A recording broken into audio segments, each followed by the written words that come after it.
Havendo número legal, invocando a Deus pela grandeza da pátria e a paz entre os homens, dou por aberta a presente sessão.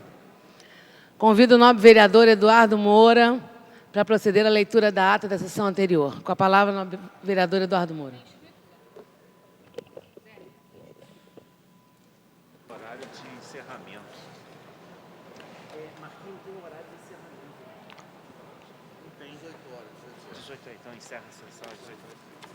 Ata da 13ª sessão ordinária em 19 de março de 2013. Presidência dos senhores vereadores Jorge Felipe, presidente, Leonel Brizola Neto, segundo vice-presidente, e Dr. Carlos Eduardo a convite.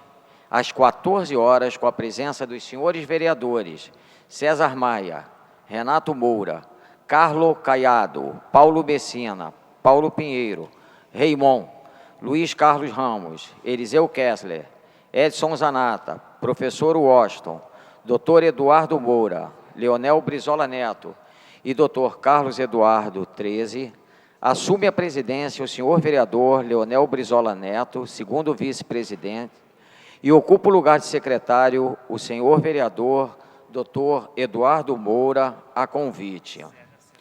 Encerra-se a sessão às 18 horas.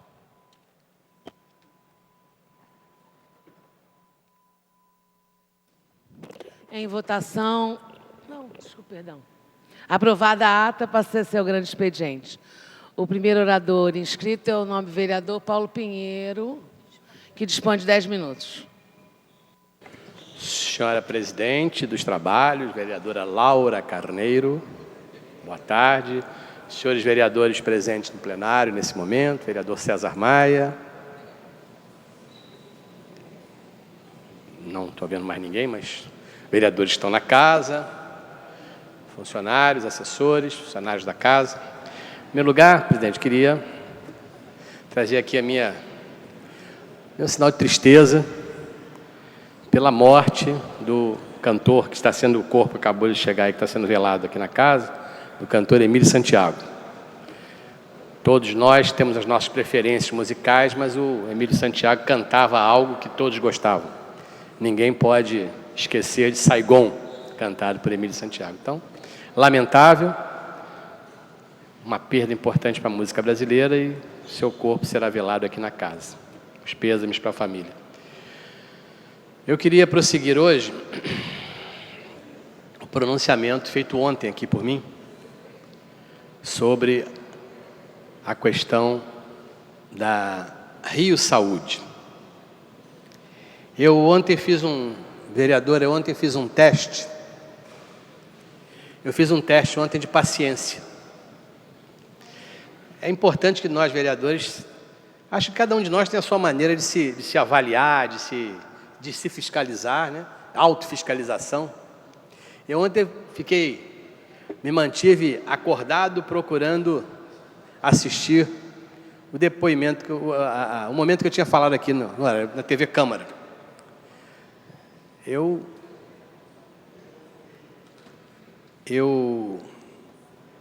confesso que é difícil, né? Às vezes a gente cobra para as pessoas aqui, vocês têm que acompanhar o trabalho dos vereadores, tem a TV Câmara, é difícil acompanhar, meia-noite e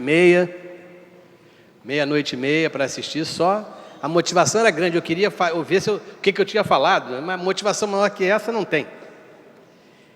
E eu mesmo me cansei da parte técnica do discurso que eu fiz. Eu fiz aqui uma avaliação técnica, que era cansativa mesmo, porque a gente sabe citar a lei, citar artigo da lei. Ainda houve uma intervenção do vereador César Maia, que colocou a sua posição, que deu até uma acordadazinha naquela hora para a gente poder ver. Mas o fato, mesmo sendo algo complicado, era necessário. Porque é preciso que cada um dos vereadores da casa possa ser, pelo menos, alertado de que essa votação vai passar por nós.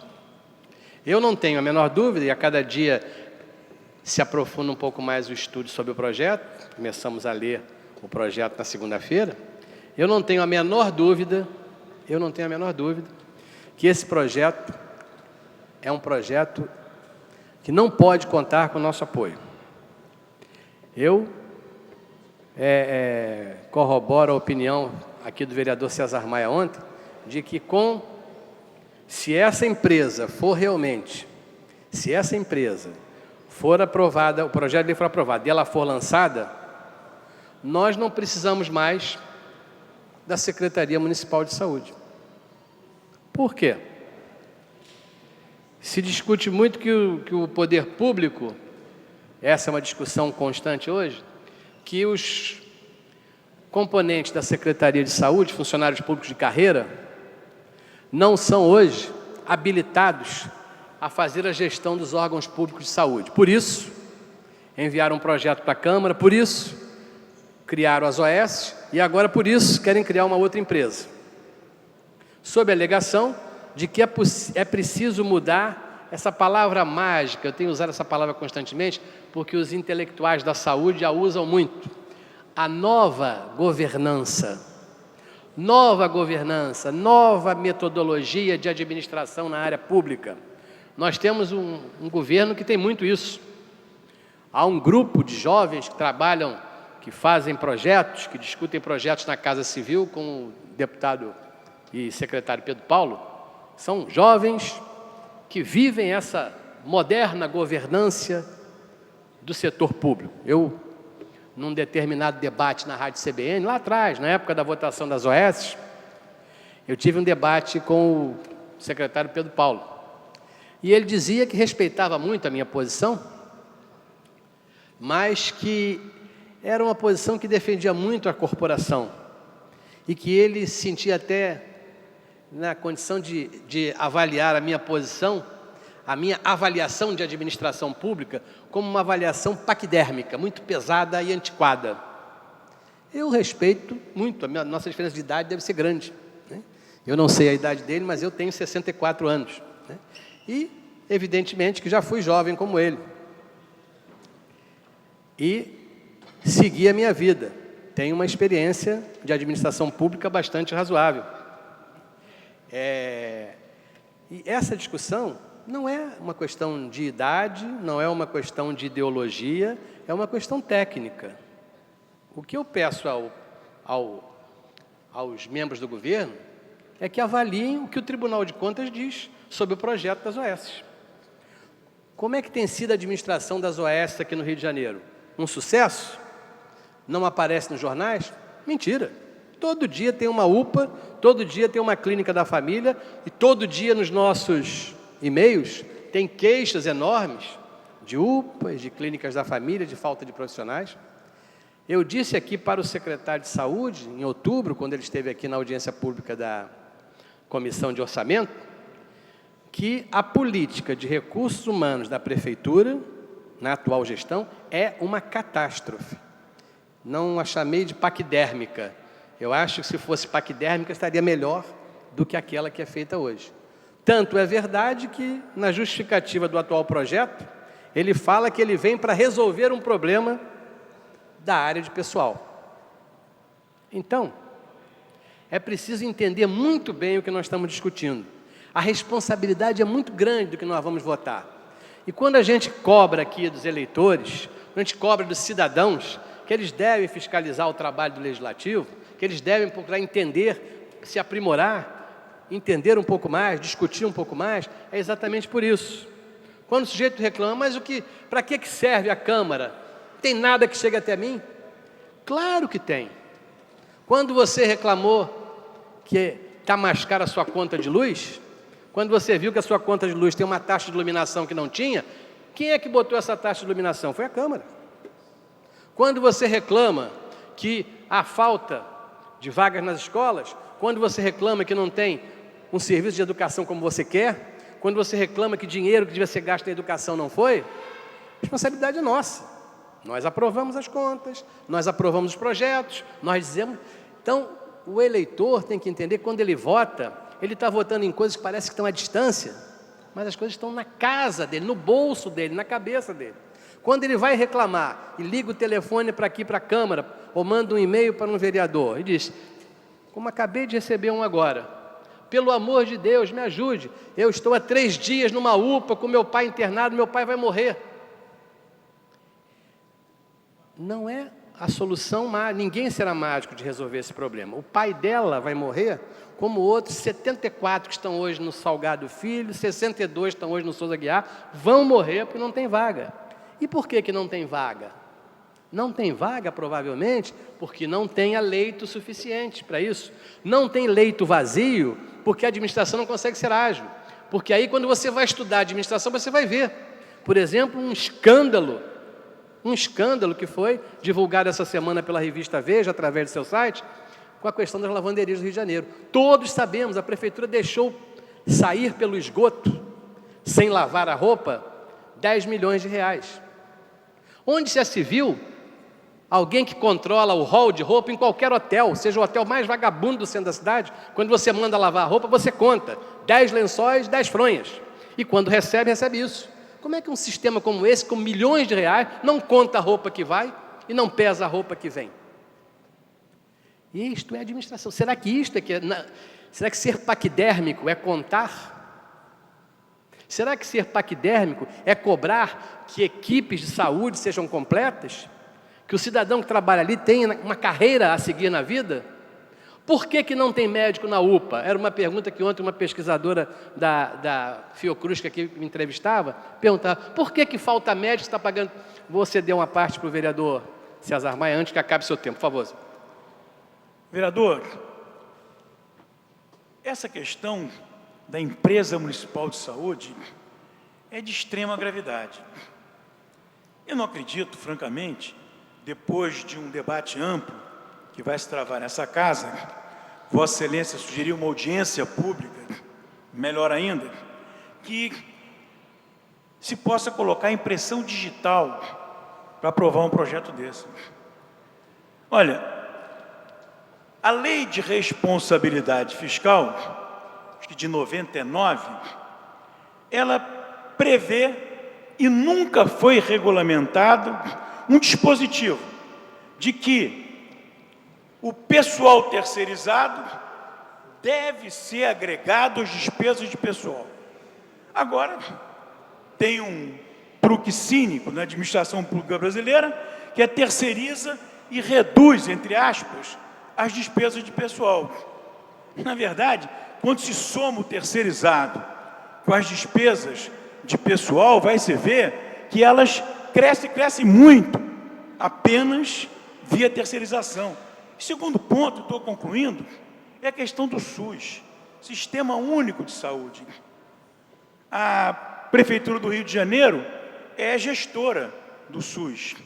Não consigo entender como a Secretaria vai ser gestora, a empresa vai ser gestora dos seus próprios hospitais e como isso não colide com, não apenas o espírito, com a letra do SUS da forma que nós aprovamos na Constituição brasileira. Então, se trata não apenas de questões pontuais e pragmáticas, se trata de princípios que estão sendo atropelados, pisoteados e que terão um custo no futuro. Obrigado. Obrigado, vereador. Para caminhar para o encerramento dos meus 10 minutos, eu dizia que nós temos, como falou o ex-prefeito César Maia, nosso colega vereador, nós temos que discutir isso, não é com a filosofia de o que esses caras querem fazer contra o governo.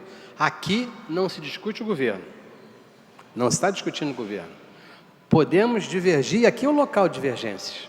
Aqui é o local de divergência. Se alguém me provar,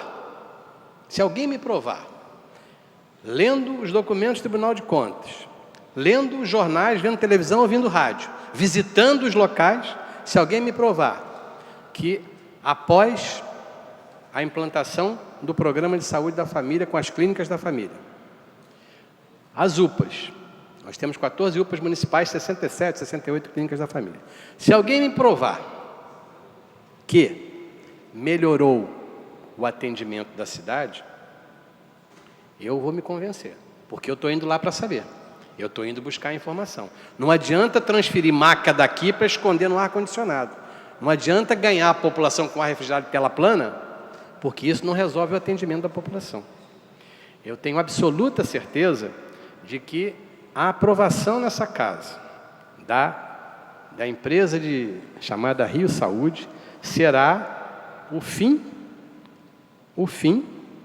da saúde pública no município do Rio de Janeiro.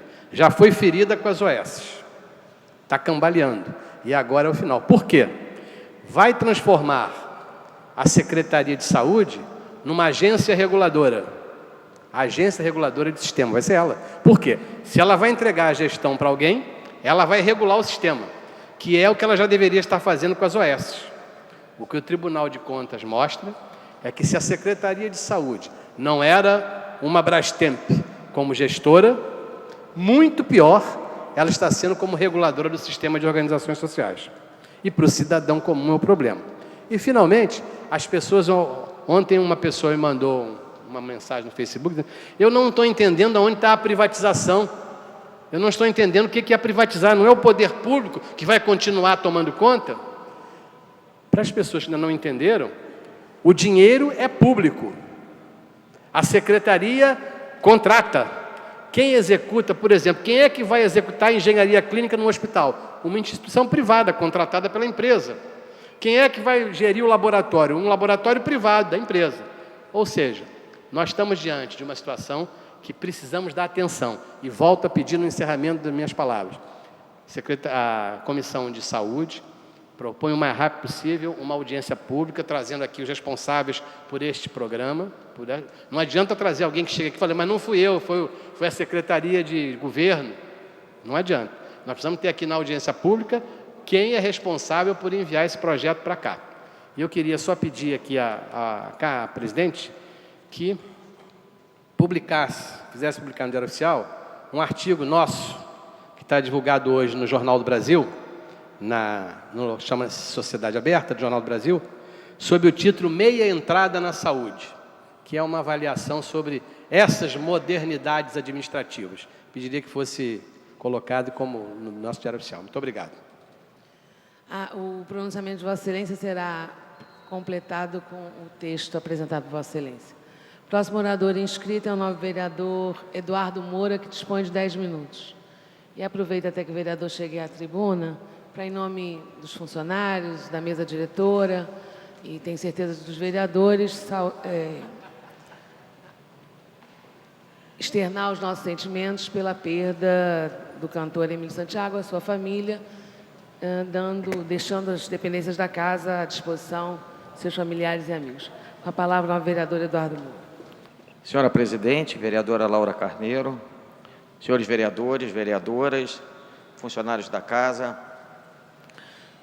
imprensa, técnicos, assessores, telespectadores da TV Câmara, eu quero estar junto da nossa presidente em exercício desta sessão em relação ao que foi dito do nosso querido Emílio Santiago e dizer que nós sentimos muito, acho que nós podemos falar em nome de todos os vereadores, né, presidente, e dizer o quanto nós nos sentimos entristecidos com o seu falecimento. Eu queria falar sobre um artigo que saiu no Jornal do Comércio, na página 12, Desenvolvimento. Rio e Niterói assinam acordos de cooperação. Parceria privilegia as áreas de saúde, turismo, revitalização urbana e meio ambiente. Meta é que as duas prefeituras atuem juntas para aprimorar a qualidade de vida da população. Os prefeitos do Rio de Janeiro, Eduardo Paes, e de Niterói, Rodrigo Neves, assinaram ontem 4 acordos de cooperação para as áreas de saúde, turismo, revitalização urbana e meio ambiente. A ideia é que as duas administrações atuem em conjunto para aprimorar a qualidade de vida dos dois municípios, com integração de ações realizadas nesses setores. Paes espera que a cooperação sirva de inspiração para que outros acordos semelhantes possam ser feitos com outros municípios. Segundo ele, as parcerias precisam ser ampliadas, principalmente na área da saúde. Com diálogo, é possível encontrar soluções que melhorem a vida de todos. Niterói será fundamental para o Rio em eventos como a Jornada Mundial da Juventude, a Copa das Confederações, a Copa do Mundo e as Olimpíadas, destacou. De acordo com Neves, a assinatura do acordo é fruto do Pacto Rio-Niterói, que já havia sido assinado, na qual os dois prefeitos concordam em trabalhar juntos. Desde a fusão dos antigos estados do Rio e da Guanabara, não houve processo de planejamento integrado da região metropolitana. Tenho certeza que frutos e resultados desta ação conjunta se refletirão em curto prazo, comentou.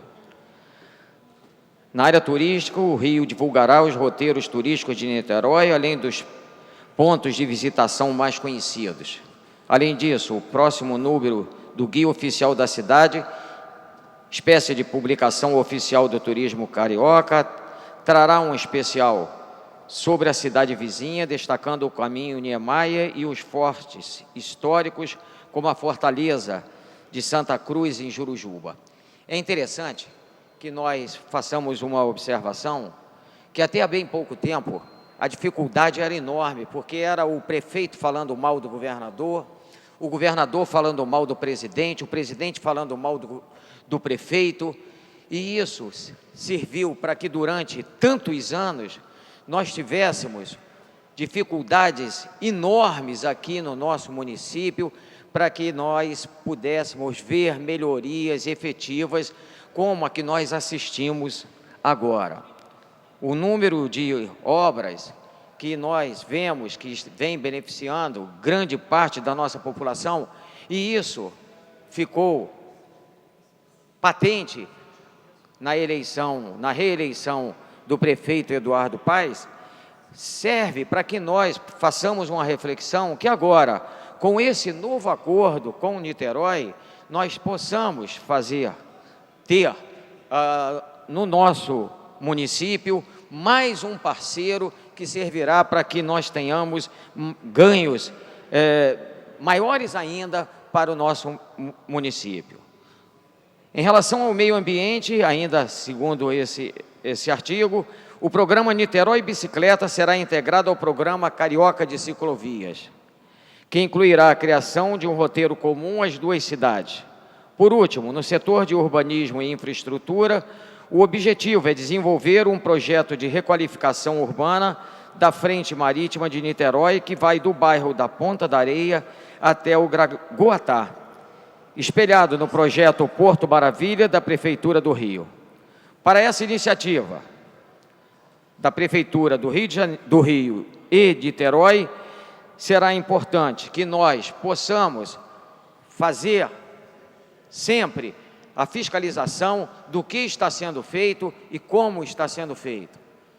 E a impressão inicial que nós temos é que servirá para que nós tenhamos mais melhorias para ambos os municípios. Gostaria também, senhora presidente, de agradecer aos companheiros vereadores que deram os seus votos para os projetos que foram apresentados ontem, e que passaram em primeira e hoje deverão ser reapresentados. E queria fazer um comentário em relação ao projeto de lei número 1131 de 2011, que alguns companheiros me perguntaram sobre a questão do texto que diz: é vedado ao médico receitar ou atestar de forma secreta ou ilegível, assim como assinar em branco folhas de receituários, laudos, atestados ou quaisquer outros documentos médicos.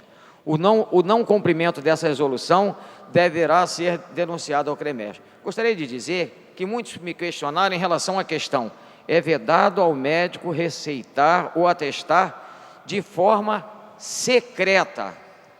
E muitos julgaram até que isso é algo que eu e a minha equipe, que fomos responsáveis pela feitura desse projeto, que nós que tínhamos colocado essa palavra secreta.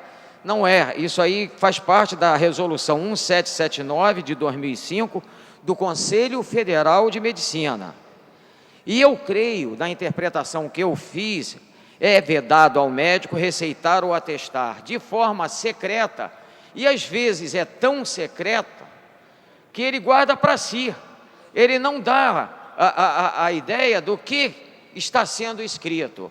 Então, eu creio que seja essa a razão, e de qualquer maneira, eu quero insistir que isso é algo que vai ser colocado nos hospitais, postos ambulatoriais, etc., e que é uma resolução do Conselho Federal de Medicina.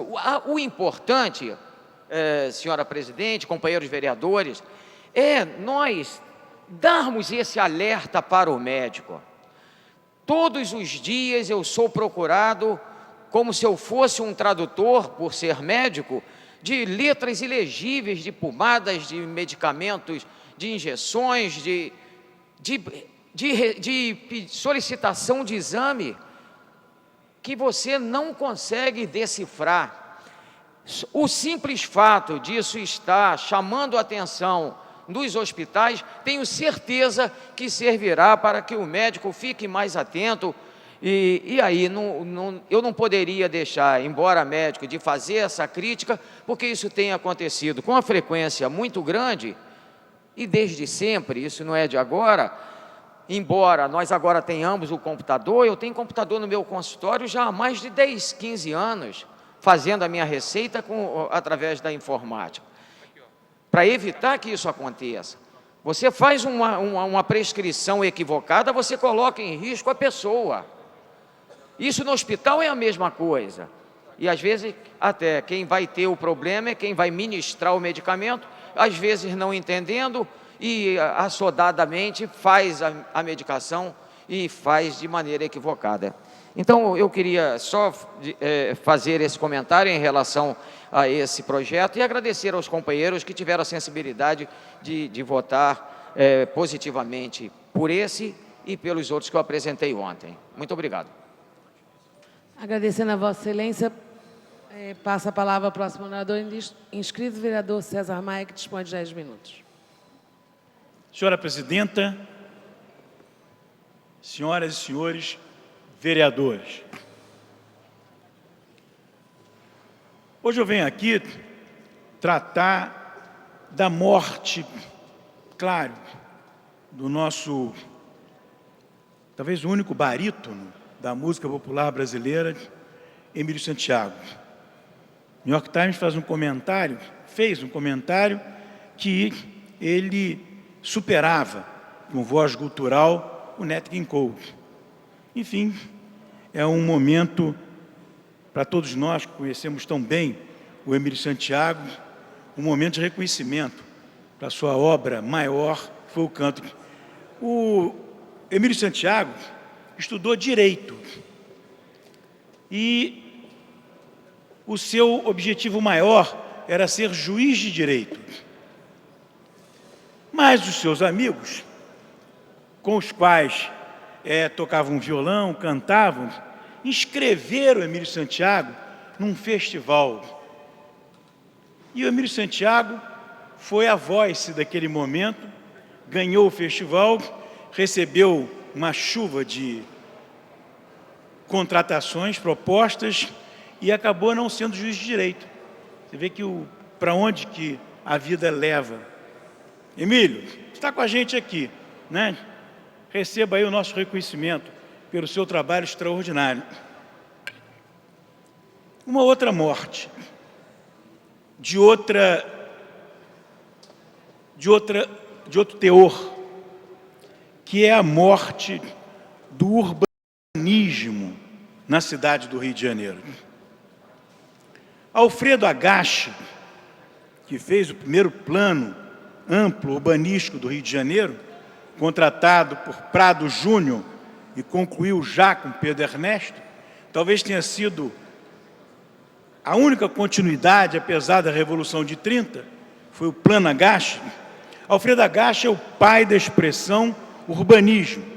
Quando se fala em urbanismo, se fala em Alfredo Agache, consagrada por ele na Conferência de Town Planning em Londres, em 1910.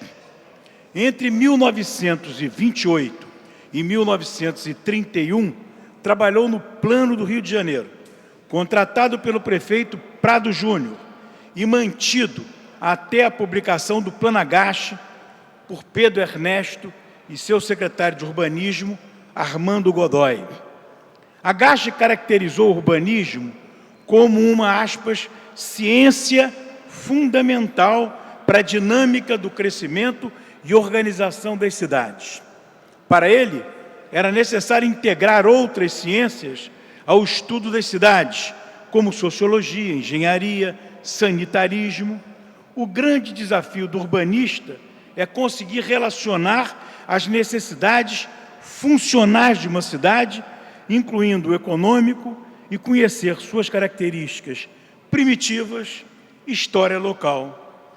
Na cidade do Rio de Janeiro, a partir da atual administração, em 2009, a função urbanismo desapareceu. Em seu lugar entrou uma colcha de retalhos de projetos, avaliados em si mesmos, sem qualquer relação com o conjunto da cidade e aplicação de outras disciplinas físicas ou humanas. O olhar é afunilado nos projetos em si, sem avaliar os seus impactos ou projetar as suas dinâmicas. Olham-se as próximas eleições e não as próximas gerações.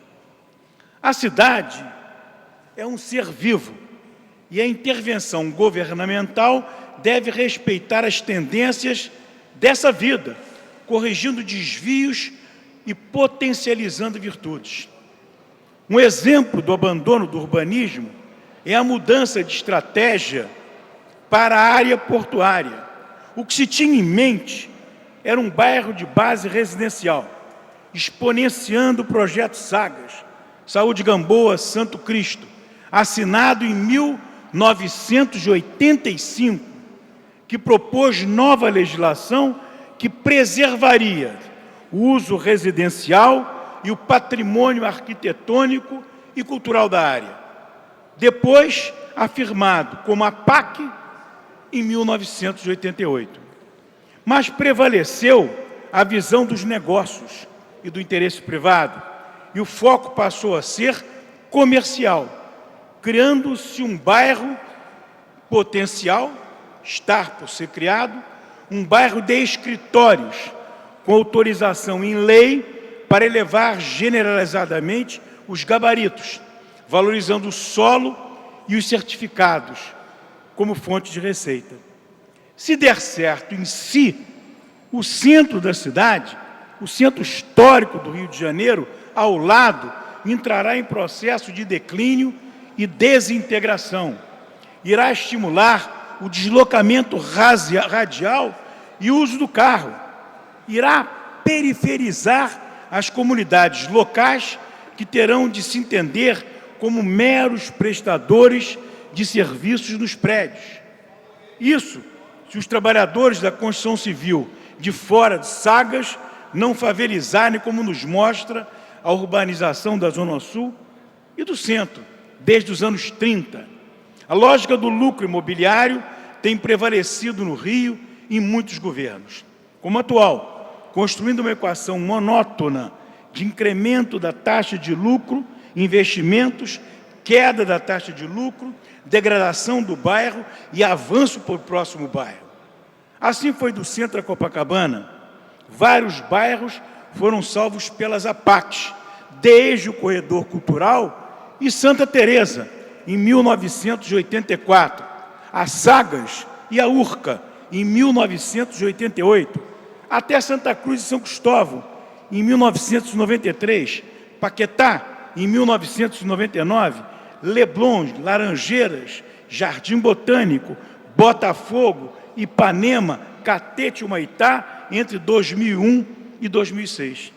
As APACs valorizam os imóveis das pessoas e desestimulam a lógica do lucro imobiliário. O centro de Santa Cruz foi estuprado pelo BRT e agora se fala em desapacar Santa Cruz mudando radicalmente a característica histórica do bairro. Os programas Rio Cidade, Favela Bairro, integrados às APACs, corrigiram aqueles desvios. A visão projeto atinge também de forma avassaladora a Baixada da Barra Jacarepaguá e o PEU, Plano de Estruturação Urbana de Vargens, é exemplo disso. Da mesma forma, a desculpa olímpica e a justificativa de poupar recursos públicos transformará parte da Barra, chegando a Abelardo Bueno, em um paliteiro ao lado das lagoas. Lúcio Costa treme em seu túmulo.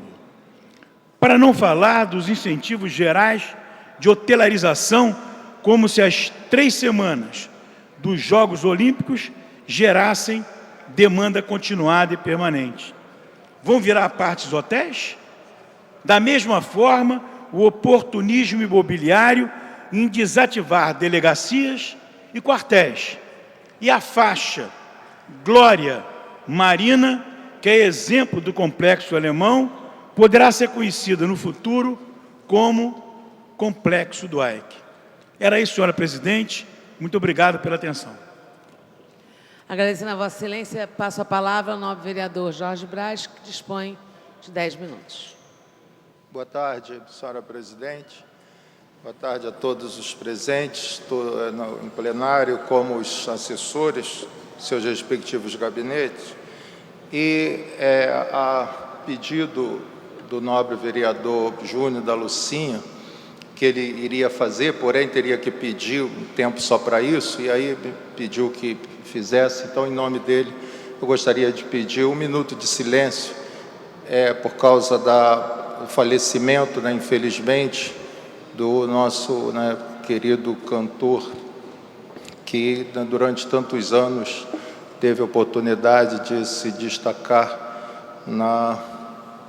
aqui no meio artístico brasileiro, e por isso eu gostaria de pedir, ele está sendo velado aqui, me fugiu, por favor, o Emílio Santiago, por favor.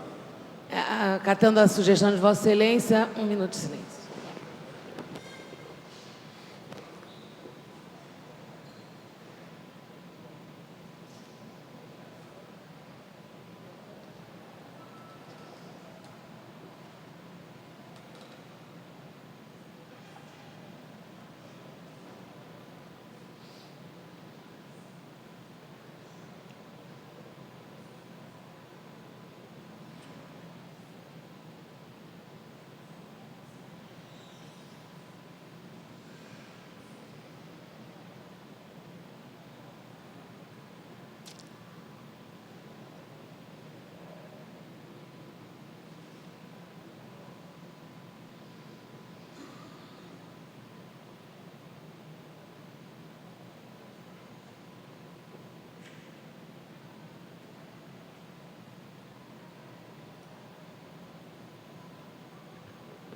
Agradecendo a Vossa Excelência. Eu por reaberta a sessão. Muito obrigado, senhora presidente.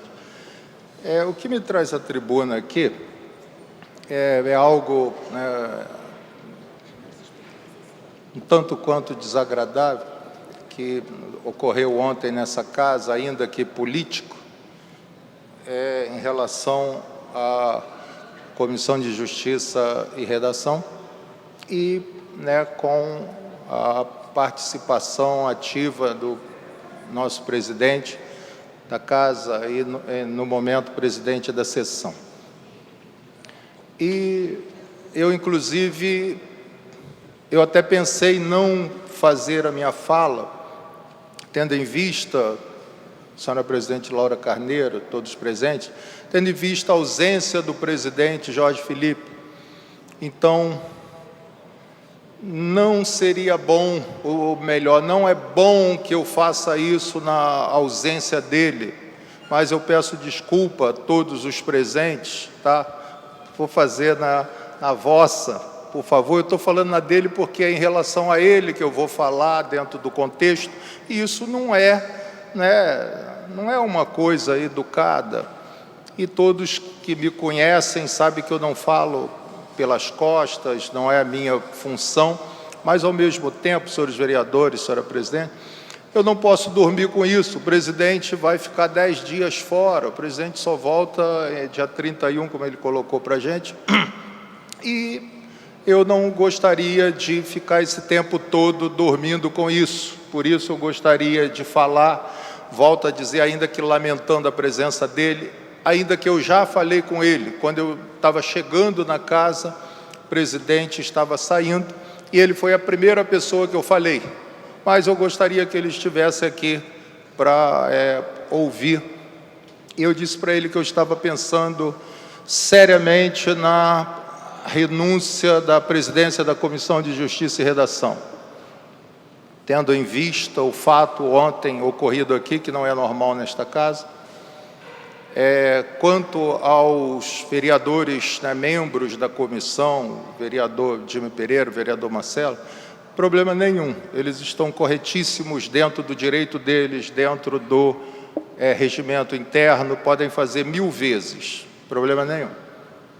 Mas, pelo fato do presidente ter emitido o parecer, a opinião dele relativa ao parecer, eu achei de uma indelicadeza terrível, insustentável de me manter no cargo. Por isso eu vim decidido hoje a renunciar à presidência da Comissão de Justiça e Redação, e falei com ele ali na saída, e ele me pediu na sua correria, ele será testemunho disso, ele me pediu na sua correria ali, dizendo: Braz, não faça isso, enquanto eu não voltar, deixa eu voltar, não tome essa decisão enquanto eu não voltar. Então, atendendo ao pedido do presidente, eu não o farei, eu vim decidido a fazê-lo em plenário, e lógico, em seguida marcar a reunião com os membros e pedir a minha renúncia, e logicamente a minha única dúvida até então é que eu não sei se voto no Jimmy para presidente ou no Marcelo. E como o presidente pediu que eu adiasse isto, então eu adiarei em função dele, em função desta dúvida. Uma outra coisa que ocorreu ontem, que eu espero que não ocorra mais, foi que durante o processo, volto a dizer, totalmente regimental, problema nenhum, volto a frisar o tempo todo. E o dia que a gente deixar aqui de exercer os nossos direitos, então, para que estar aqui? Se vai agradar a B, C, problema. Quiser ser agradado, não sai de casa. Mas, na discussão ali, depois da comissão, eu, o Jimmy e o Marcelo com o presidente, que eles queriam que participar e tal, ali é o presidente, que era um direito que eles têm, que no caso o Jimmy teve, regimental, pediu os 15 minutos de fazer, quer dizer, não precisaria só eu participar, eu já tinha emitido o meu parecer. Mas no momento ali da apresentação ao presidente, a assessoria da mesa, na pessoa da Cristina, me pediu que eu mudasse o meu voto. Eu queria, Cristina, que, por favor, isso não se repetisse, por gentileza, tá? Porque na hora que a gente estava ali conversando, não, o senhor muda o voto do senhor, e eu falei, de jeito nenhum, como é que eu vou mudar o meu voto? Então, eu não gostaria, não estou criando nenhum tipo de problema, eu estou falando abertamente, é o meu jeito de ser, e não estou querendo criar, ou Cristina, ou qualquer outra, a assessora da mesa, a Tânia, o Zé Carlos, nenhum tipo de problema e antipatia com o senhor. Eu só não acho que o assessor, seja quem for, seja da mesa, por mais importante que seja, deve ser técnico e assessor, no caso da presidência, da mesa, não meus, ainda que eu possa solicitar, se achar necessário, a opinião dos senhores assessores. E acho eu que quando solicitado, sem querer ser desagradável, mas sendo verdadeiro, isso era a minha maneira de ser. Se alguém quiser falar alguma coisa comigo, Por favor, nobre vereador, Sua Excelência, o vereador César Maia. Uma parte, vereador. Bem, primeiro, a sua saída seria uma perda para casa. Sua experiência, sua independência. Agora, na verdade, se trata de uma questão muito latino-americana. O presidente Jorge Felipe, ele exerce a presidência da Câmara Municipal como exercem os presidentes do Poder Legislativo, digo que na América Latina toda. É diferente na Europa. Na Europa, a mesa é totalmente impessoal. Não sei quem já viu uma sessão da Câmara de Comuns, que o presidente, o speaker, ele fica completamente alheio ao debate, apenas acompanhando, cumprindo funções de administração do plenário, ponto final. Eu digo isso, não quero me estender, porque outro dia eu trocava um e-mail com o vereador Caiado. O vereador Caiado tinha comentado que a mesa tinha avaliado alguns projetos de lei de minha lavra como inconstitucionais.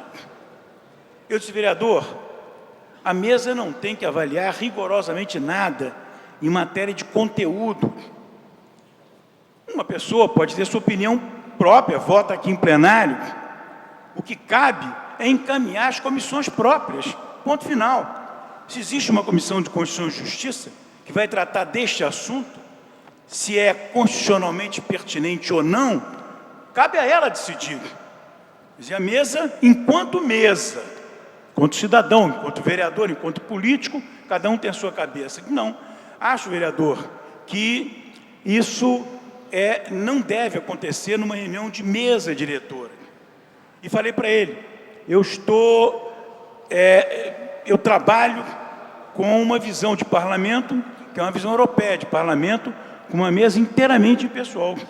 Ele imediatamente foi conversar com o presidente da casa e concordou inteiramente, disse que não houve nenhum tipo de avaliação da mesa, houve um comentário feito por algum membro da mesa e nada mais do que isso. Bem, claro, para mim foi um alívio muito grande saber que nada disso foi tratado pela mesa, foi comentário de um membro da mesa.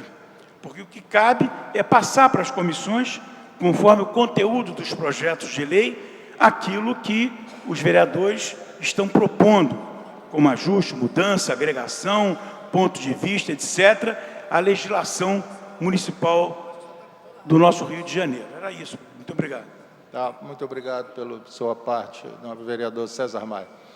Então, é só já encerrando e volto a dizer, é lamentável que o presidente não esteja, mas eu não poderia, nobre presidente, deixar de fazê-lo, eu não conseguiria ficar dormindo com isso, não é a minha maneira, quem me conhece sabe, não é o meu tipo, até porque eu já falei com o presidente, né, ontem, assim que acabou, a gente subiu e eu falei com ele pessoalmente, ele falou, não, eu não fiz isso, ele falou, eu puxei para mim a responsabilidade de que o projeto era incondicional e que deixamos passar na mesa e não sei o quê, não sei o quê. Foi isso que ele, né, comentou, segundo ele falou. Mas não foi essa conotação que foi dada. Eu ouvi, acompanhei cada palavra. Ele, de fato, disse que o projeto era... ele usou uma palavra que me foge agora, não sei o que lá, um absurdo de incondicional. E não é. O projeto não é esse absurdo de incondicional.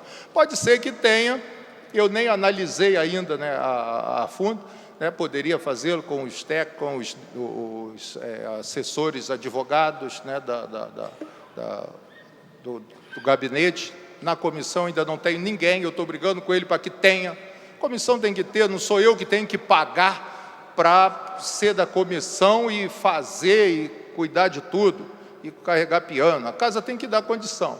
Então, é uma das, né, aspas, briga minha com ele, tem que ter, no mínimo, né, a pessoa, uma comissão dessa, pode chegar lá e dizer, o vereador tem que fazer. Eu estou fazendo, meu pessoal está fazendo, vamos dividir, eu já recomendei, inclusive, no vereador Jim e o vereador Marcelo, que me parece não está aqui, recomendei que passassem alguns projetos, né, para que, de fato, vocês ajudassem, para que a coisa, né, andasse um pouquinho mais rápido, ainda que o estamos fazendo, mas não lá na comissão. Nós não temos ninguém na comissão.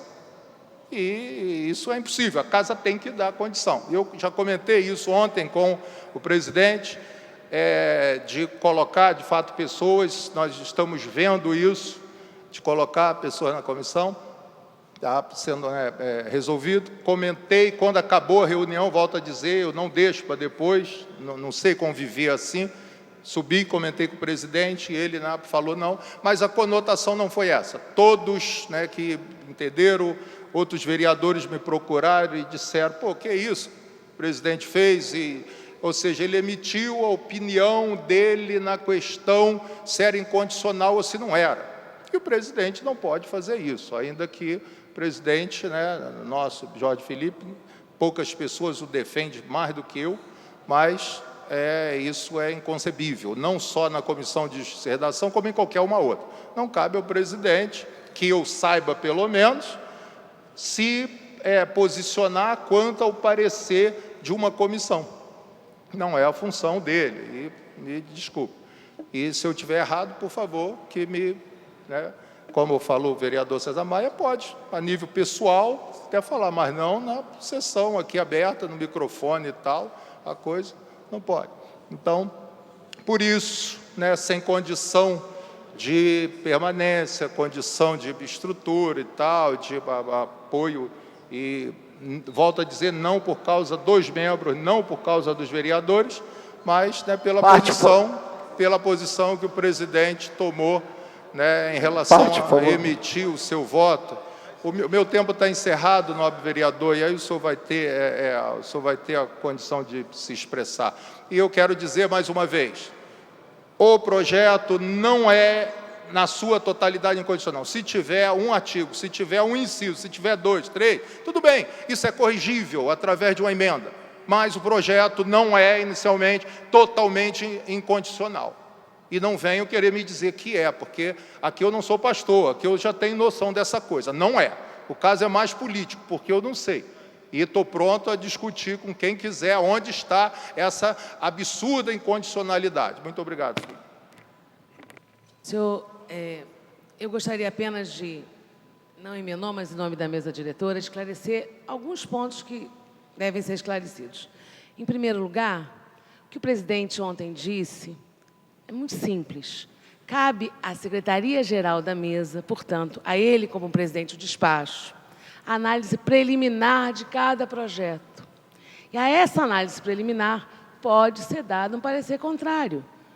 E aí o projeto não prospera, não segue as comissões. O que o presidente quis dizer ontem não foi, de maneira nenhuma, discutindo o parecer de Vossa Excelência ou de qualquer outro vereador, que não lhe caberia isso. Ele apenas quis dizer que a falha da Secretaria-Geral da Mesa teria sido em não sobrestar o andamento daquele projeto logo no seu início. Foi isso que o presidente quis dizer. Então, apenas para, de alguma maneira, explicar as palavras do nobre presidente. Por outro lado, nobre vereador Jorge Braz, nós temos certeza que no retorno do vereador Jorge Pereira, Vossa Excelência, Jorge Felipe, Vossa Excelência, o novo vereador Jimmy Pereira, porque é tanto Pereira na minha cabeça, vereador Jimmy Pereira e vereador Marcelo Queiroz se reunirão e vão chegar a um bom termo, porque sempre se faz isso num parlamento. O parlamento é feito disso, das discussões, são entreveros naturais e possíveis numa casa com tantas opiniões como é a nossa. Por outro lado, eu também queria esclarecer o nobre vereador César Maia. Eu participei de todas as reuniões da mesa e falo como membro da mesa. E nunca, nenhum projeto, nem o vereador César Maia, nem de qualquer outro vereador foi discutido na mesa diretora. A mesa diretora não discute projetos de lei, até porque não lhe cabe essa discussão. E uma terceira questão, hoje, na reunião da mesa de hoje, às 11 horas da manhã, ficou decidido, o vereador Carlos Caiado e eu estamos incumbidos de conversar com todos os presidentes e membros das comissões permanentes da Casa, para entender quais são as maiores dificuldades de cada uma das comissões. E, ao mesmo tempo, elaborar uma proposta para que exista um corpo técnico que possa ampliar os serviços já oferecidos pela Consultoria Geral da Mesa, Consultoria Legislativa da Casa, perdão, e ampliando esses serviços para que assim possam facilitar o trabalho dos senhores vereadores. Por outro lado, também queria fazer uma ressalva e explicar. A assessoria ontem, especialmente Vossa Excelência citou a Cristina, apenas para deixar claro, a assessoria da mesa deu opções. De maneira nenhuma, nenhum assessor dessa casa pede voto a um vereador. Ela sugere, de alguma maneira, talvez tenha sido mal entendido, tenho certeza que foi, mas ela apenas sugeriu algumas opções possíveis regimentalmente para que se resolvesse o impasse que se dava naquele momento. Então, eu tenho certeza que essa matéria não será mais objeto de discussão. O presidente vai voltar, tudo chegará a bom termo. Vossa Excelência está mais do que capacitada, eu tenho certeza, e ao lado do vereador Jimmy Pereira e do vereador Marcelo Queiroz, farão uma história inesquecível na Comissão de Justiça dessa casa. Com a palavra, o próximo vereador inscrito, que é o novo vereador Jefferson Moura, que dispõe de 10 minutos. Obrigada, Vossa Excelência.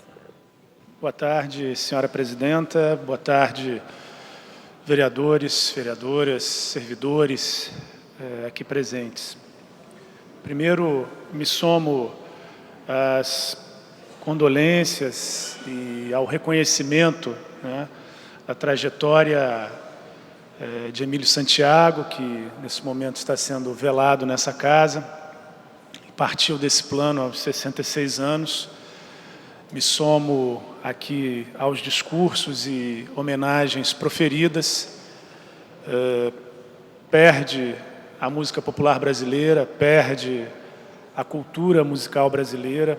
Perdemos nós essa bela voz, mas como já foi dito aqui, temos certeza que seguirá de outra forma, alegrando, trazendo alento e possibilitando, para além desse espaço que estamos hoje, aquilo que tinha de bom, que trazia de bom com a sua música, aquilo que sempre esteve presente na sua trajetória, a alegria, a força e o desejo de caminhar e de seguir sempre em frente.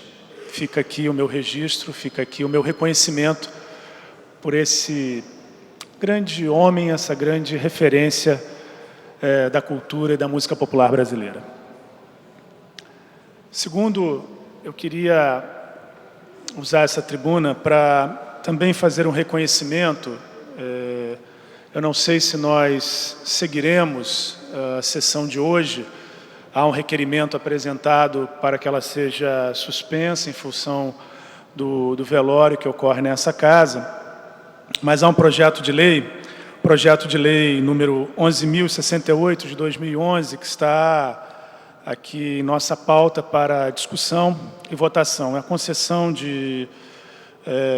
no título de utilidade pública para o projeto Ação Querer Bem, desenvolvido pela Associação Presbiteriana, pela Igreja Presbiteriana de Jacarepaguá.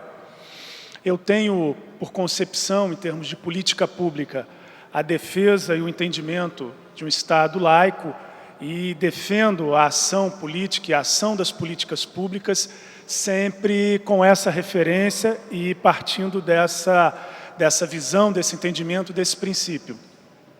No entanto, há associações, há movimentos, há ações voluntárias, há organizações populares, há organizações da sociedade civil que têm cumprido o papel de preencher lacunas nas deficientes ou nas deficiências, diante das deficiências de muitas das ações do poder público.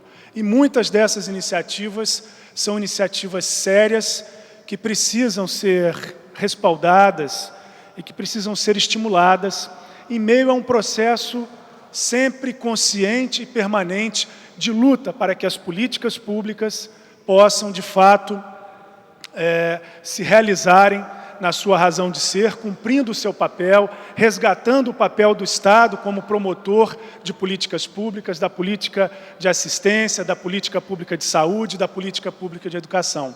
Mas reconhecer que existem ações que precisam e podem ser aprimoradas, melhoradas e devem ser apoiadas, né, me parece ser justo e adequado.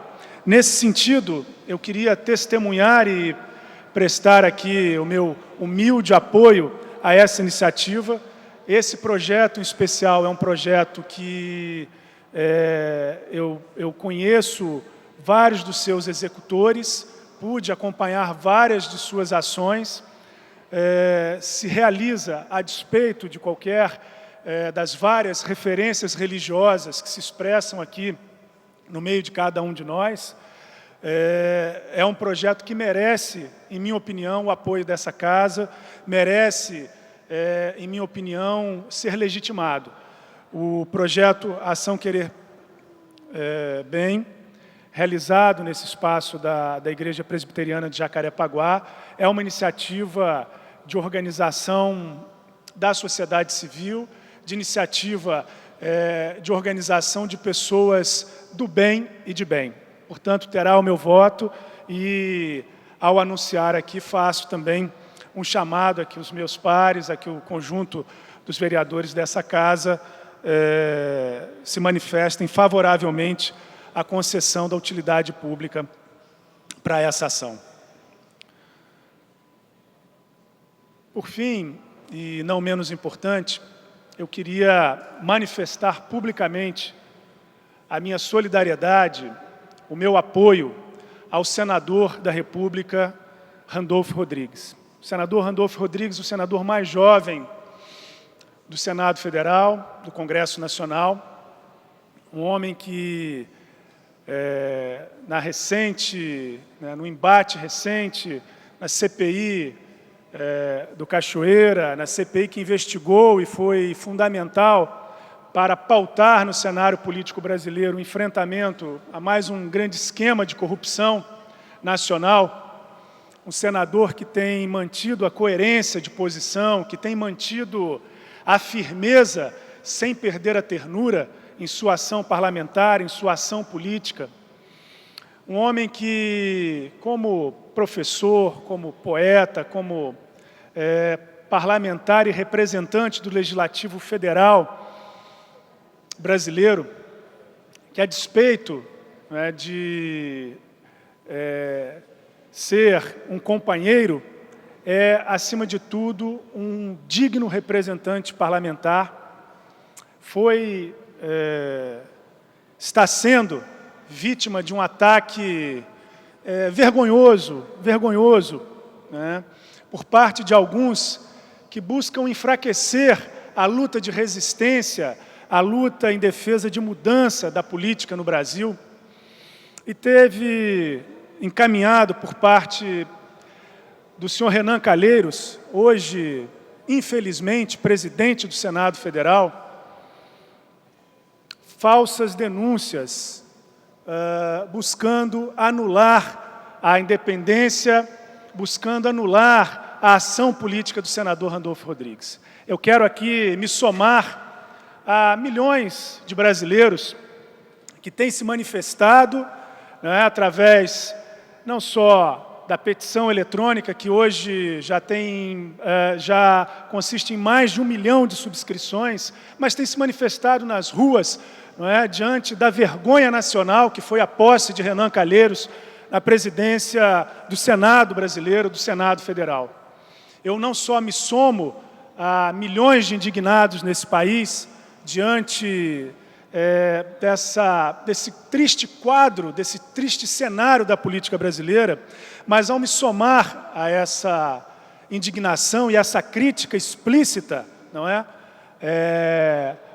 A representação formal que preside hoje o Senado Federal, eu também me solidarizo àqueles que pautam a defesa da política com dignidade, com honestidade, com ética, não, como tenho debatido aqui, sempre reiterado, com ética do ponto de vista da moralidade, simplesmente, mas com ética no sentido da política, com ética no sentido da intervenção no espaço público.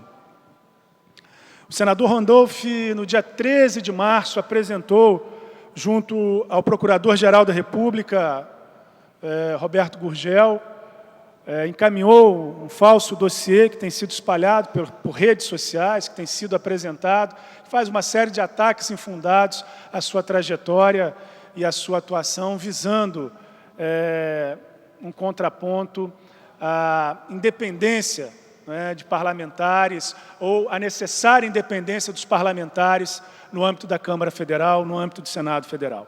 Então, eu quero registrar aqui, do espaço dessa tribuna, a minha integral solidariedade ao senador Randolph, a minha integral solidariedade ao que ele representa, que não é patrimônio exclusivo do senador Randolph, mas de vários outros parlamentares que ocupam no Senado Federal, na Câmara Federal, uma postura digna, uma postura em defesa dos interesses do Brasil, uma postura legítima, né, e que se contrapõe por representar legitimamente os interesses do povo brasileiro aos interesses que o senhor Renan Calheiros representa na presidência do Senado Federal. Obrigado.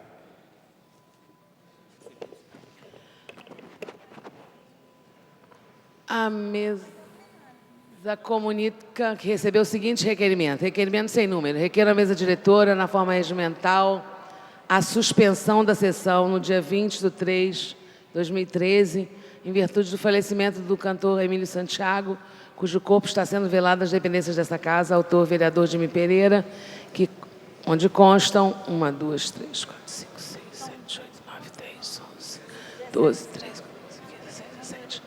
O número regimental de assinaturas. Eu necessariamente tenho que colocar em votação a matéria. Os vereadores que aprovam permaneçam como se encontram. Aprovado.